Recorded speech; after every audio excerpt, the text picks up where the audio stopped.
Narsingdi textile engineering কলেজকে বস্ত্র অধিদপ্তরের আওতাভুক্ত করার দাবিতে আজ সোমবার দুপুরে ক্যাম্পাসে শাটডাউন ঘোষণা করেছে কলেজের শিক্ষার্থীরা। এর আগে তারা কলেজ ক্যাম্পাসে এক সংবাদ সম্মেলন করেন। পরে দুপুর 12:30 থেকে 1:30 পর্যন্ত 1 ঘন্টা শিক্ষার্থীরা ঢাকা সিলেট মহাসড়কের সাহেব প্রতাপ মোড়ে রাস্তা অবরোধ করে বিক্ষোভ করে। এতে রাস্তার দুদিক থেকে তীব্র যানজট সৃষ্টি হয় এবং যাত্রীদের দুর্ভোগ পোহাতে হয়।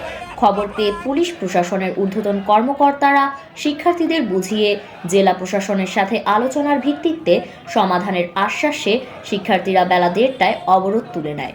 শিক্ষার্থীরা সংবাদ সম্মেলনে বলেন, দুর্নীতির আঁতুড়ঘর বাংলাদেশ তাঁত বোর্ড কর্তৃক পরিচালিত টেক্সটাইল ইঞ্জিনিয়ারিং কলেজ প্রতিষ্ঠা 6 বছর পেরিয়ে গেলেও কোনো প্রকার শিক্ষার পরিবেশ তৈরি না করে প্রতিষ্ঠানটি একটি ব্যবসায়িক প্রতিষ্ঠান হিসেবে আত্মপ্রকাশ করে এবং স্বাধীনতার পর দেশের সকল শিক্ষা প্রতিষ্ঠান থেকে স্বৈরাচারের দোসরদের হটানো হলেও এ প্রতিষ্ঠানে স্বৈরাচার মুক্ত হয়নি, যা 24-এর সকল শহীদ ও আহতদের রক্তের সাথে স্পষ্ট বেইমানি।